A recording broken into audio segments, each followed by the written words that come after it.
So very good afternoon guys, welcome back in SSC defence academy. कैसे हैं आप लोग?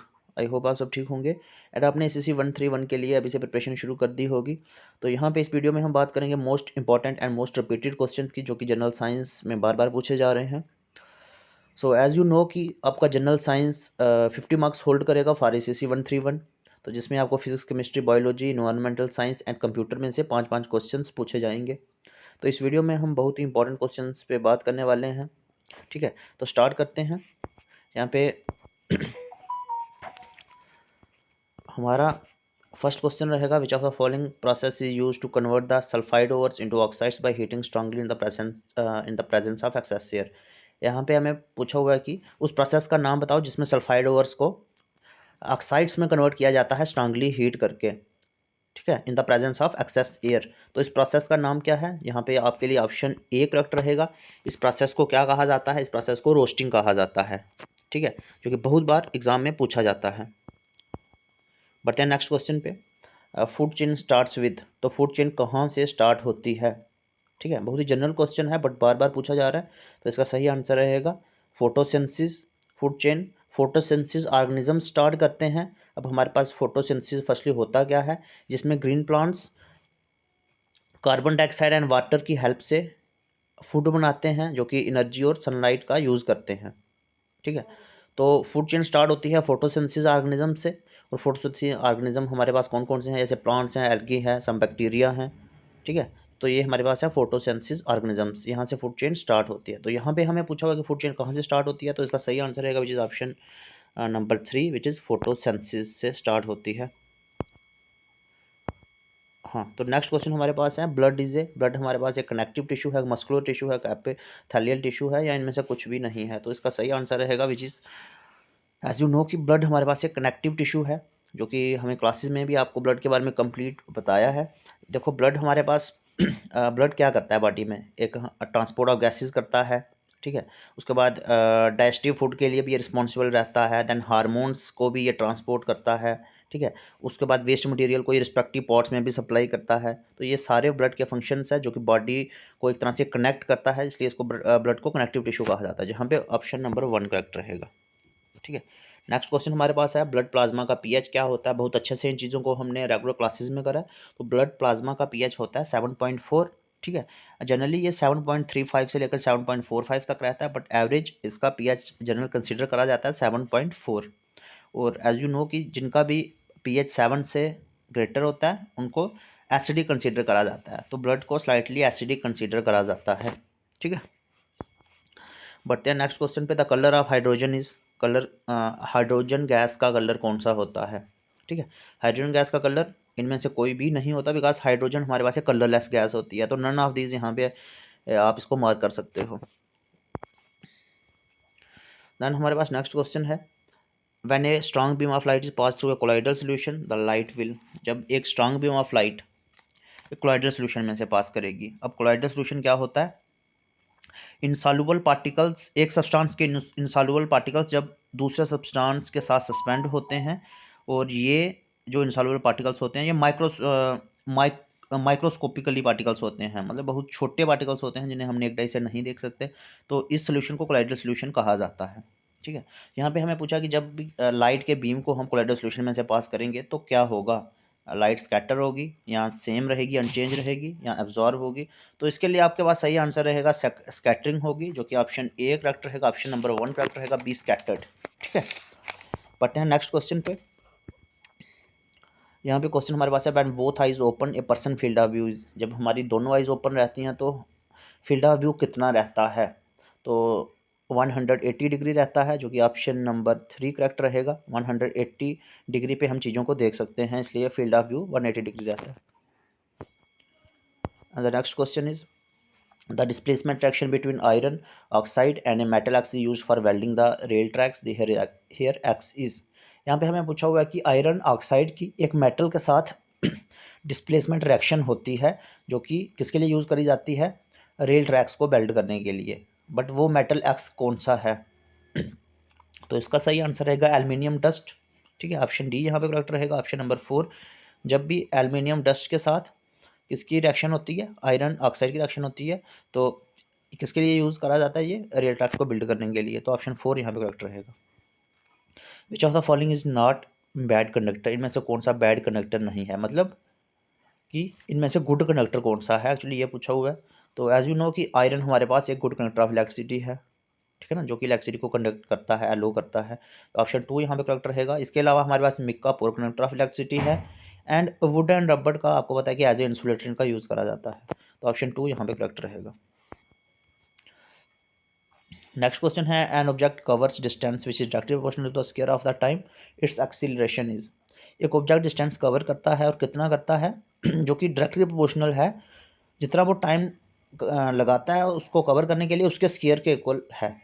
तो बताओ कि उसकी एक्सीलरेशन उस दौरान बढ़ेगी, कम होगी, कांस्टेंट रहेगी कि ज़ीरो होगी।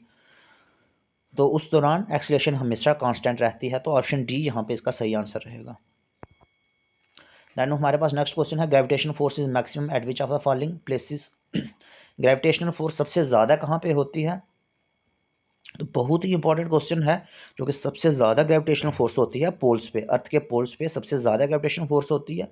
और आपको कमेंट बॉक्स में मुझे बताना है कि सबसे मिनिमम ग्रेविटेशनल फोर्स कहाँ पे होती है, इक्वेटर पे होती है, ट्रॉपिक ऑफ कैंसर पे होती है, ट्रॉपिक ऑफ कैप्रिकॉर्न पे होती है, जो कि 3 ऑप्शन है, इनमें से एक ऑप्शन करेक्ट रहेगा, ठीक है। तो इसका आंसर आपको बताना है। तो मैक्सिमम मैंने आपको बताया कि मैक्सिमम पोल्स पे होती है। The atmosphere is held to the earth by. Atmosphere earth के साथ कैसे कनेक्टेड रहता है? तो ये ग्रेविटेशनल फोर्स और ग्रेविटी से कनेक्ट रहता है, जहाँ पे ऑप्शन ए करेक्ट रहेगा। दैन हमारा नेक्स्ट क्वेश्चन है, a strong acid has conjugate. तो स्ट्रॉन्ग बेस होता है, वीक बेस होता है, स्ट्रॉन्ग एसिड होता है कि वीक एसिड होता है? तो यहाँ पे हमारे पास सही आंसर रहेगा, एक वीक कंजुगेट बेस होता है, ठीक है। तो यहाँ पे इसका सही आंसर रहेगा ऑप्शन 2, ठीक है, वीक बेस होता है। देन उसके बाद नेक्स्ट क्वेश्चन है, when beam of light falls on a glass prism, the color of light will which will deviate least। जब भी एक beam of light glass prism में से पास होती है, तो एज यू नो कि जब भी लाइट ग्लास प्रिज्म में से पास होगी तो वो 7 कलर्स में स्प्लिट होगी। और वो 7 कलर्स कौन से होते हैं?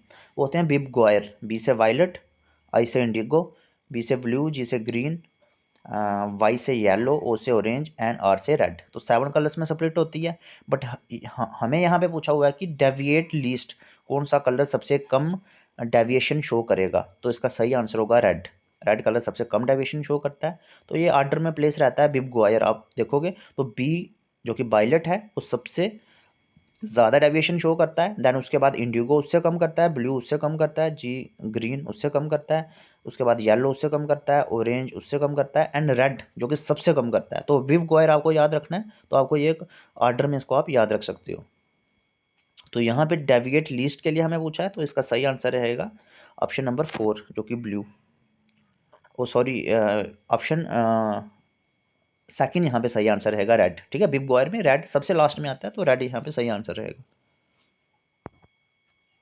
इन a chemical reaction between sulphuric acid and barium chloride solution, जब भी सल्फ्यूरिक एसिड और बेरियम क्लोराइड सोल्यूशन की रिएक्शन होती है तो वाइट प्रेसिपिटेट्स बनते हैं। तो ये वाइट प्रेसिपिटेट्स किसके होते हैं, ये पूछा हुआ है हमें। तो ये वाइट प्रेसिपिटेट्स होते हैं बेरियम सल्फेट के, जो कि ऑप्शन नंबर 2 करेक्ट रहेगा, ठीक है।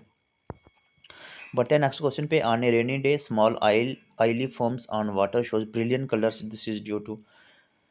रेनी डे के दौरान जो कि स्मॉल ऑयल फॉर्म्स, मतलब कि ऑयल की ड्रॉप्स जब वाटर पे होंगी, वाटर पे आप पुट करोगे तो ये ब्रिलियंट कलर्स, डिफरेंट कलर्स ये शो करती हैं, ठीक है, एक तरह से चमक शो करते हैं। This is due to the, ये किस प्रॉपर्टी के बेस पे, या इस प्रॉपर्टी को क्या कहा जाता है? तो इस प्रॉपर्टी को इंटरफेरेंस कहा जाता है, ठीक है। ऑप्शन 1 यहाँ पे करेक्ट आंसर रहेगा। एंड नेक्स्ट क्वेश्चन हमारे पास है, an element which is not found in nature is. इनमें से कौन सा एलिमेंट है जो कि नेचर में एग्जिस्ट नहीं करता, मतलब नेचुरली अकर नहीं करता? तो यहाँ पे रेडियम रहेगा, टेक्नीशियम रहेगा, पोलोनियम रहेगा कि हीलियम रहेगा? तो एज यू नो कि रेडियम हमारे पास एक ऐसा एलिमेंट है जो कि नेचर में फाउंड नहीं होता, जो कि ये कहाँ से, यूरेनियम से आर्टिफिशियली प्रिपेयर किया जाता है, ठीक है। तो रेडियम इसका सही आंसर रहेगा, विच इज़ ऑप्शन नंबर 1, ठीक है। ये थे हमारे पास most important most expected questions. साथ ही में मैं आपको बता दूं कि SSC 131 का न्यू बैच स्टार्ट हो चुका है, तो बिना टाइम वेस्ट करे अभी आप कोर्स में एनरोल हो सकते हैं। अगर आप हमारे साथ प्रिपरेशन शुरू करते हैं तो आप यहाँ पे टॉप 500 रैंकिंग में बहुत इजीली आ सकते हैं, बिकॉज हम उस तरह से आपको प्रिपरेशन करवाएंगे और 2 से 3 रिविजन्स कंप्लीट सिलेबस की करवाएंगे। जैसे ही आप कोर्स में एनरोल होते हैं हम आपको फुल PDF नोट्स जो कि न्यूली सिलेबस पे रहेंगे हर एक सब्जेक्ट के आपको प्रोवाइड कर देंगे, जिसमें आपके theory MCQs one liners cover रहेंगे और सारा कुछ आपको मटेरियल से फुल PDF नोट से समझ नहीं भी आता है कुछ कैंडिडेट्स को। एंड ये रिकॉर्डेड क्लासेस आपकी डेली क्लासेस रात को डेली क्लासेस रहेंगी रात 9 से 11।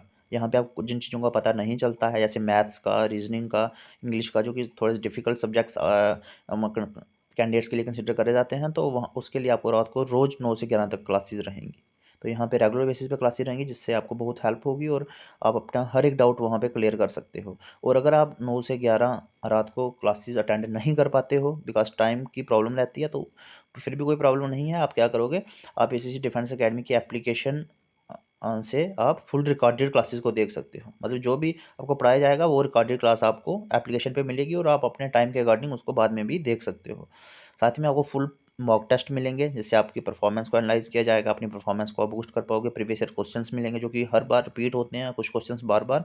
और वीक कैंडिडेट्स को पर्सनल क्लासेस भी दी जाएंगी, जिससे आप अपना rank time to time improve कर पाओगे। ठीक है, तो आपको सिंपली क्या करना है, प्ले स्टोर से जाके SSC डिफेंस अकेडमी की एप्लीकेशन को डाउनलोड कर लेना है और या फिर आप हमें व्हाट्सएप कर सकते हैं 8120745966। ठीक है, किसी भी क्वेरी के लिए आप हमें व्हाट्सएप कर सकते हैं। इसके साथ ही अगर आप बुकलेट्स को ऑर्डर करना चाहते हैं जो कि न्यूली सिलेबस पे रहेंगी, जिसमें आपको हर एक चीज़ प्रोवाइडेड होगी, तो उसके लिए भी आपको सिंपली क्या करना है, हमें व्हाट्सएप करना है नंबर पे।